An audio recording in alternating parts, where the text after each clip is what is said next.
the animation they've been doing, but this one they'd be kind of keeping under the wraps. So I'm interested to learn more in terms of, you know, how you guys are approaching. Charlie, I think I first came to know you from the if I'm not mistaken, you were you in that documentary for the New Yorker cartoons? I forget if you were in it or if because of your proximity to some of the other people who were featured in it, like maybe that's how I discovered you, but like that's how I really came to know you was from all that stuff. So I don't know if you were in it or not. Right.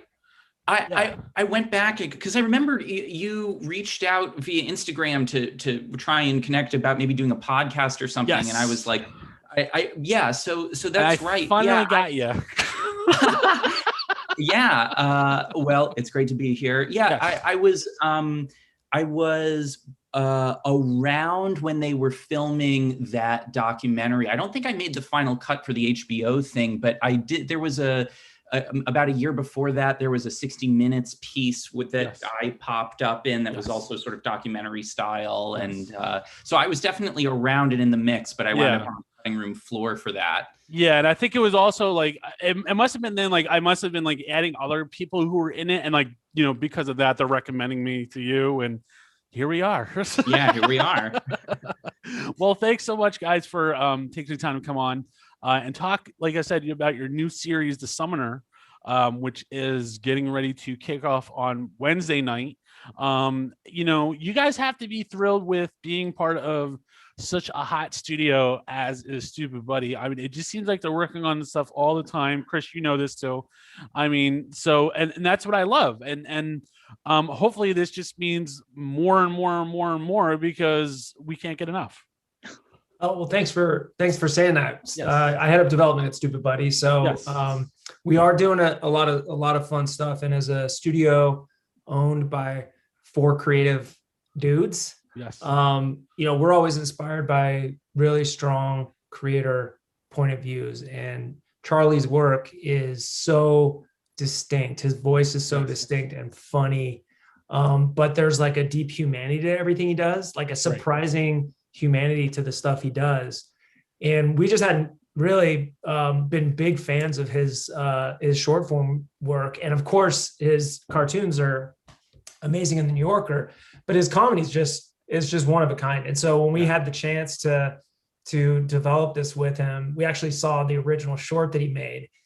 And you know, we get pitched a lot of like high concept shows. It's this, but meets this, you know, it's a roommate comedy, but in space. Yeah. And a lot of those, you're just like, it's hard to get behind those. Mm-hmm. But when something has such a clear voice, like Charlie does, we immediately fell in love with it. So, you know, I'll let him talk about the show, but we're just huge fans of Charlie and really proud to be part of Charlie. Everybody's just been basking in your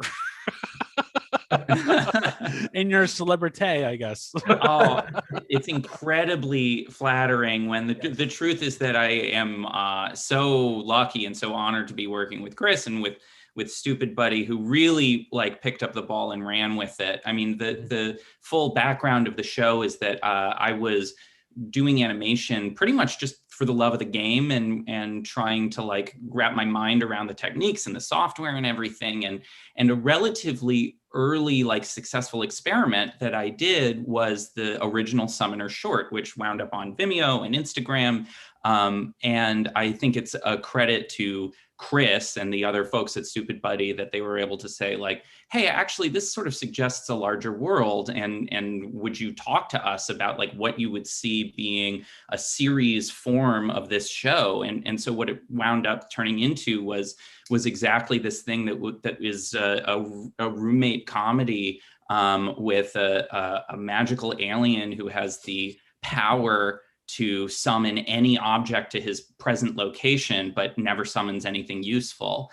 So we managed to strike this really interesting balance between the sort of like reliableness of this very animated, very visual type of comedy, and also the opportunity to tell sort of traditional and heartfelt roommate stories and coming of age stories, and what happens when these two guys team up, but the mission is not to like make a particular object appear. The mission is to like impress the girl you like, or, you know, try and scrape by on a budget, or go, you know, deal with the challenges that life throws at you. So it was kind of an amazing journey to figure out like, okay, what are the best stories to tell? How do we turn this into, you know, 10 compelling episodes and round out a season?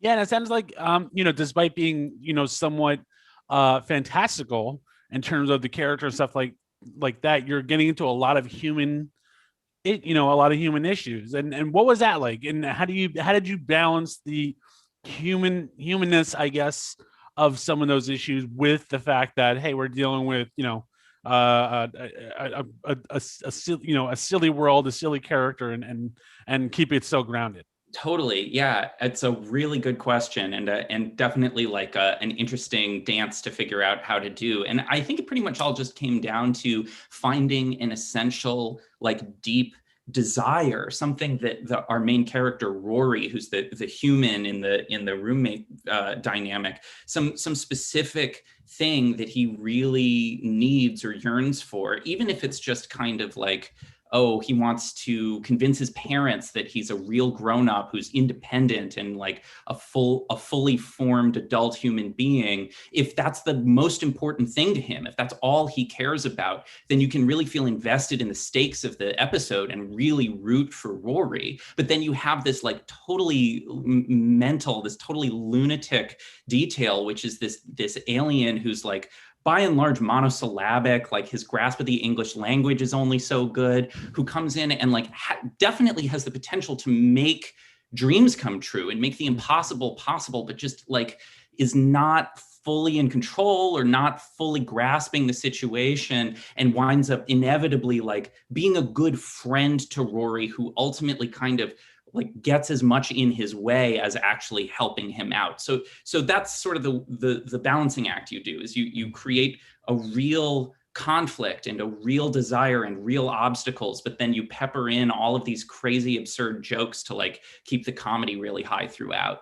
Mm-hmm. Another thing that that grounds it and that grounds a lot of Charlie's work and also just makes it delightful is you like never get the reaction or the joke that you think you're going to get. Charlie never goes for the obvious joke. And so one of the things about The Summoner that was really fun was the point of the show isn't that he's an alien and that it's crazy that he has an alien roommate. Nobody really reacts to him having an alien roommate in the way you expect them to. It's sort of like, not that there's no other aliens in this world, Mm-hmm. but everyone's just like, oh, cool. Oh yeah, he seems like a good guy. Nobody's like, what the fuck?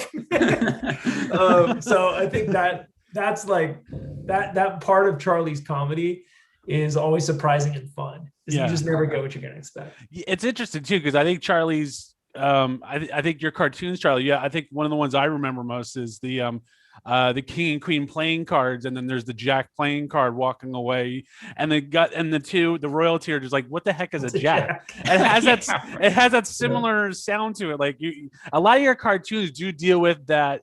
You know, the most obvious questions are right in front of us, but we haven't answered them yet. And it's like that just seems to be your pathos through.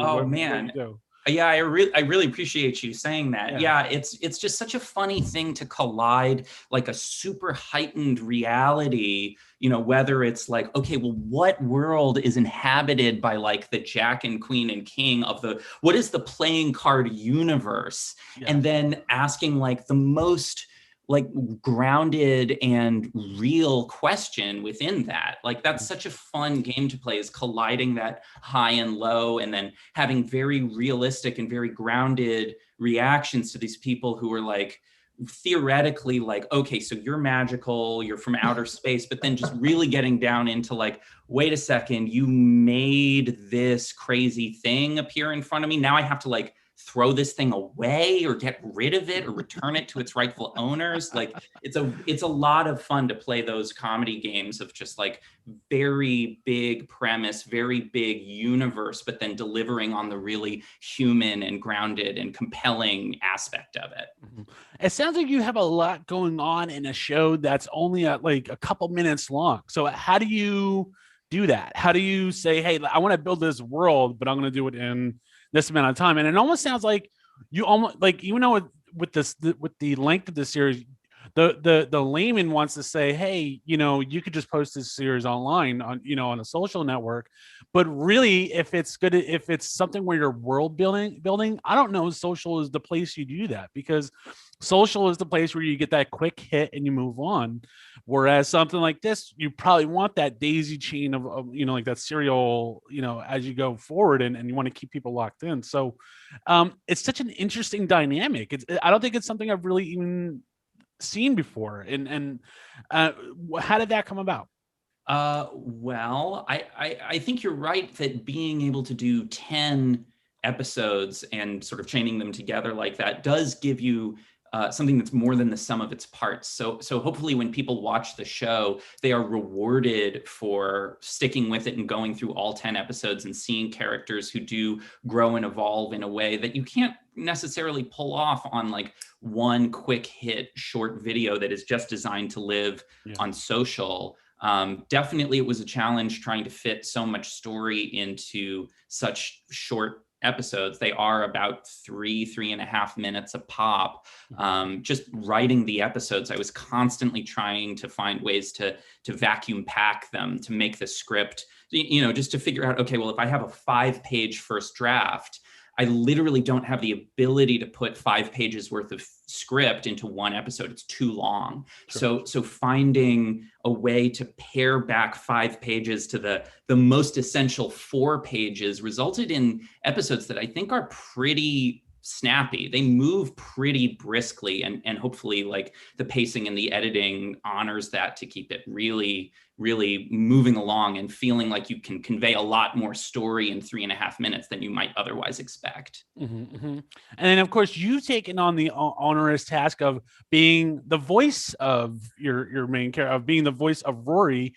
What was that decision like? Did you have any thoughts of having somebody else play it, or did you just think, you know what, I got to do this one. I'm too close to the character. Let me just do it. Yeah, I play Rory and the Summoner. That's right. So there are a lot of scenes in which the entirety of the dialogue is just me talking to myself.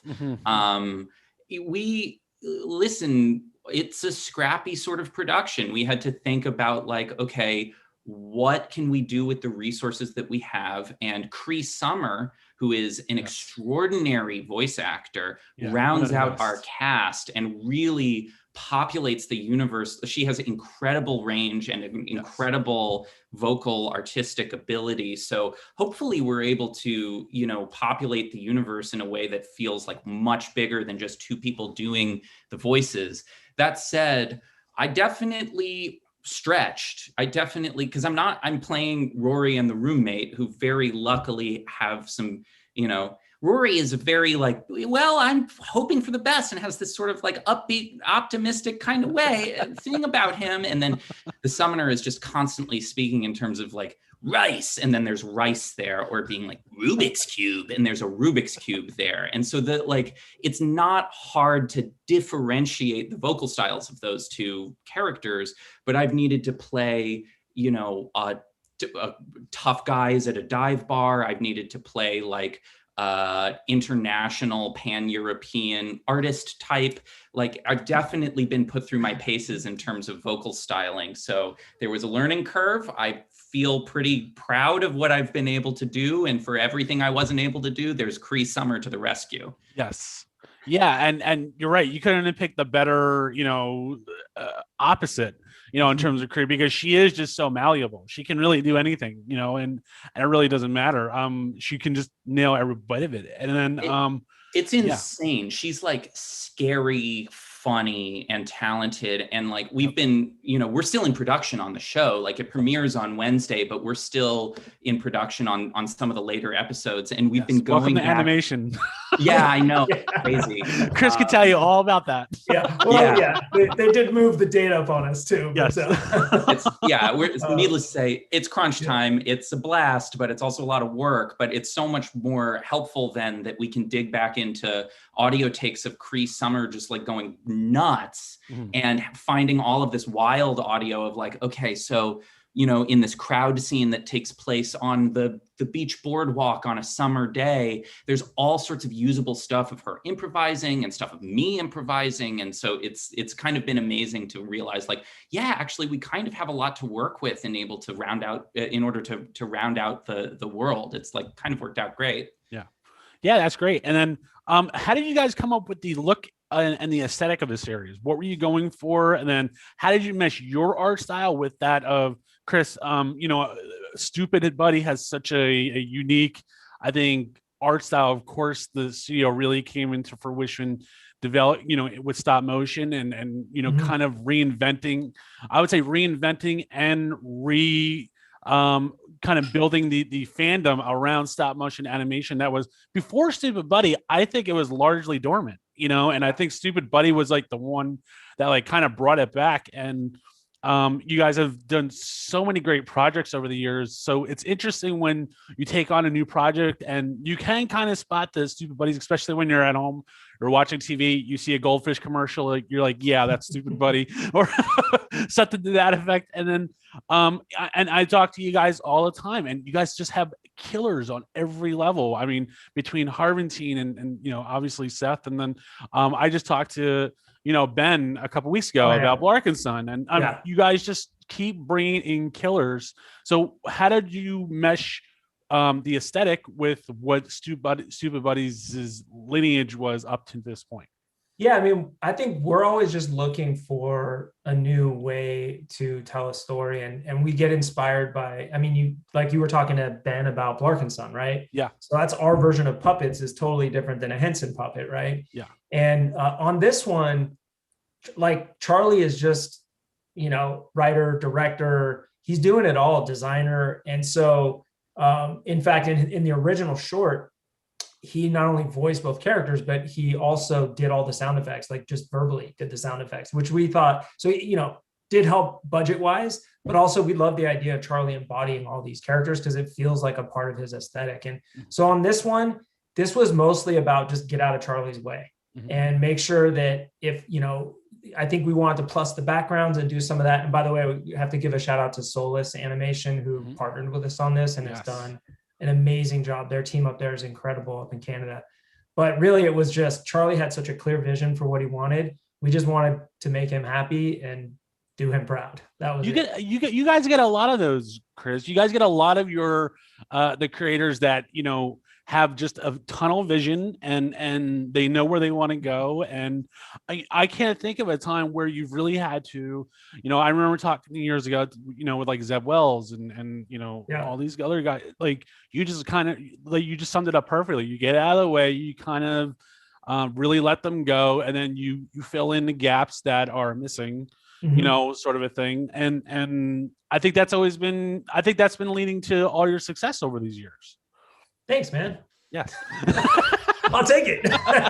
Yeah, I mean, look, work with talented people. Yeah. And, you know, I think you can't fake enthusiasm and you can't fake vision. And I think, you know, sometimes a writer will come to us without design. And that's also really fun. We get to kind of imagine that world with them. But it's really exciting when you work with somebody that that can see both sides, that can see the joke and can see the writing, but also has the artistic ability as well. And those are rare people. And when you get to work with them, it's really fun, you know, because it really is just about supporting their vision. Yeah.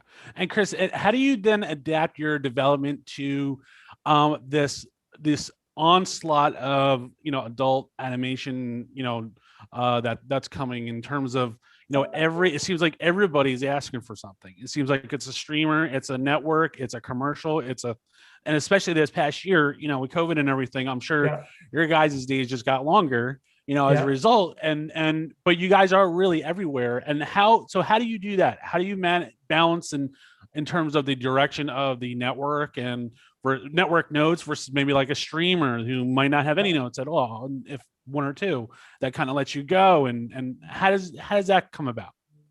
Well, you're right. It's been a huge year for animation, across the board, especially adult animation. But nothing changed for us. It's always, the beauty of my job is there's 4 creative people that own the company. We don't have backers, we don't have investors. There's nobody else that's making choices for the wrong reason. And they have a very simple philosophy. It's just, do we love the creator and are we inspired by the idea? And if we are, then we get on board. And so while it's been, I think we've got 7 shows in production right now, none of them are at all similar. Right. They all have a different pipeline. They all have a different visual style. And that keeps it really fun for me. And it keeps it really fun for the studio, because we're just getting to learn new things, find new ways of doing things. But the hard work is paid off when you get to work with someone like Charlie and you believe in the work and you're proud of it. And so I think there's never been a more exciting time in animation, because where it used to be, like when Robot Chicken came out, there's like 2 places you could sell a show to. Right. And now there's 11, maybe 12. And they're all looking for different things. And so we're doing a dramedy right now with AMC. We've got comedy. It's just like we're doing so many things I never thought we did. Yeah. We're going to be coming back on here and we're going to be talking about that one. I've been waiting for that. I know what one you're talking about. And I've been waiting for that one for years now. Yeah. And I'm so really excited. thought, right? Who would have thought in adult animation you'd get to do something that's a musical dramedy? Yeah. So I think, the win for all of us is, with more platforms, there's just more opportunities for really distinct voices like Charlie's to come through. So, and we're just, we get to support them. It's great. What do you think, Charlie? I mean, this past year, have you been able to work on more things? I mean, as a creator, what has this been like in terms of, now you're forced to stay inside, you're up to your own devices, you're, where does the inspiration come? And you, because it's not like, some people, I have friends who are producers and creators, and they'll say, hey, sometimes I just can't be in the house, I got to go somewhere and work it out somewhere else. I don't know, everybody's got their own different things. So what has this past year been like for you? And then how have you adapted? Was there something different?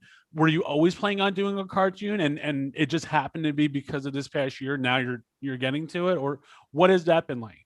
Yeah, the past year has been very, I'm almost ashamed to say I haven't really needed to change my protocols that much. Like I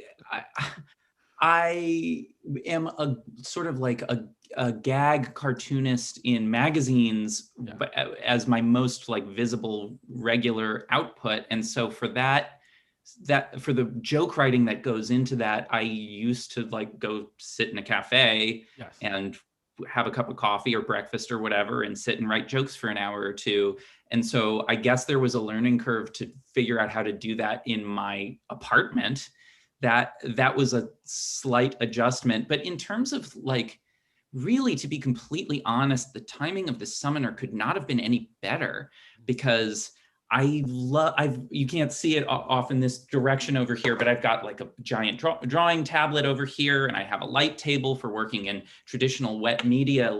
I was ready for this. I was completely ready to have an indoor activity.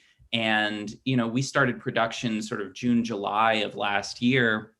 And so it was really kind of an opportune moment to be forced to be inside writing and drawing and editing and voice acting in my bedroom. So I truly didn't have to adapt all that much. Obviously, wearing a lot of different hats in my career anyway means that I haven't been auditioning as an actor quite as much. And when I do, it's all via Zoom, and that's very, very different. But, in terms of personal projects as well, outside of the Summoner, it's the same setup that I have here at my desk to be doing animation for fun, which I've been continuing to do. And hopefully I'll have a new short to put online in not that long. So I don't know. It's it's sort of an introvert's dream to be able to like have a reason, oh no, I can't leave the house. It's like, oh, well, actually, this is kind of all I've ever wanted. Well, Chris, how about for yourself? I mean, from the development end, trying to, I'm sure you guys were working on some stuff, and then this all thing happened, and then everything had to be changed on how you guys did everything. And especially, I'm thinking of like a stop motion, puppet studio. How the heck you guys managed to convert that to COVID? I'll never know. So, I mean, what has this last year been like in trying to adapt to the climate that you were, kind of not expecting? Yeah, it's actually a year ago today was my last, or a year ago yesterday, I guess, was my last day at the office, and we did shut down for a while. And then just credit to our leadership and the whole team at Stoopid Buddy, because you're right, stop motion's almost more like a live action kind of process, right? You've got DPs and gaffers and animators and puppet departments. And so while as many people as we could, we had work from home, people don't have stages just set up at their house. So we had to find a way to isolate all our shows, to, make sure we had really clear protocols so our staff felt safe. And, it was a learning, growing process, but I'm so proud of the studio and all of our artists for keeping the train on the tracks. And like I said, it's I think we had 8 shows in production at the time. Yeah. And we really didn't skip a beat. We got everyone back in. And again, just it's a testament to all of our artists and to our leadership that we've been able to keep it going, because this has been our busiest year in our history. So I don't know how they did it, but they did it. Yeah, and so we'll probably be talking to you guys a bunch more within the next couple months. So we're looking forward to that. And of course, Charlie, we are looking forward to the kickoff of the summer on Wednesday night for Syfy.